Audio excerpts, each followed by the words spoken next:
Is war coming to the doorstep of every home in the UK? Hostile attacks against the country are said to be increasing in speed, scale and intensity. Like this fire set in an East London warehouse linked to Ukraine by people operating on behalf of the banned Wagner Group working for Russia. An example of so-called grey zone attacks launched to threaten the day-to-day lives of us all. We should be very concerned about the threat of grey zone attacks. It's not like the war we think we know. It's not like the wars we've seen in the past. It's a different kind of war, but it's damaging nonetheless. Causes disruption, causes damage, causes the social contract to erode, causes fear, causes us to lose belief in our way of life, and it causes us to live in fear. And that's why it's so important, I think, for everybody to understand that it is here and it's happening on a daily basis. It's not the sort of abstract war that one typically worries about living in a Western country for which we prepare with armed forces. It's here. It's just not clear what we can do about it. These grey zone attacks fall below the threshold of war, but they are designed to damage the security of the UK and its allies, blurring the lines between peace and war. Sabotage, espionage, cyber attacks and disinformation all fall into this category.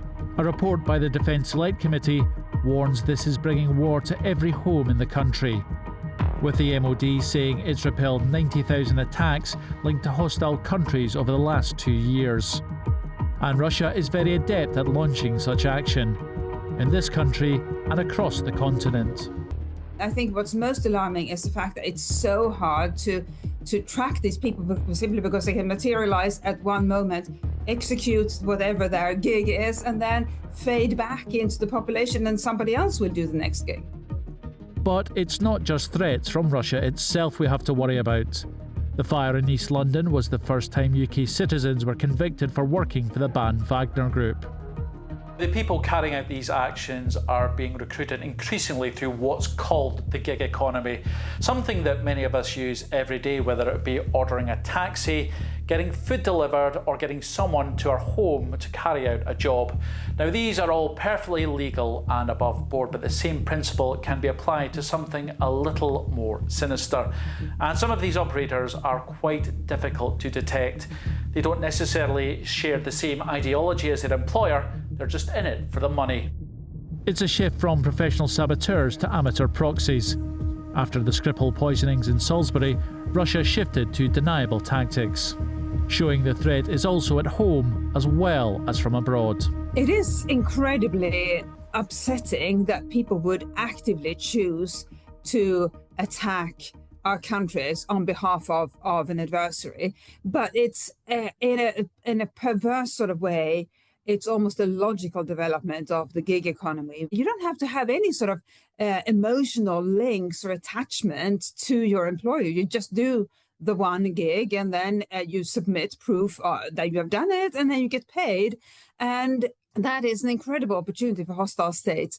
It is upsetting. And I think it's not just the result of the gig economy. It's also a result of people perhaps not feeling a sense of commitment to our society. And that in itself is a result of 3.5 decades of globalization, where we were all told, go out and create success and happiness for yourself.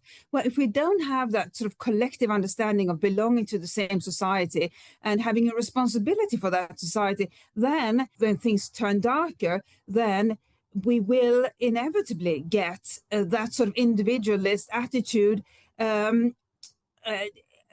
essentially playing out in really destructive ways. But what can be done to combat it?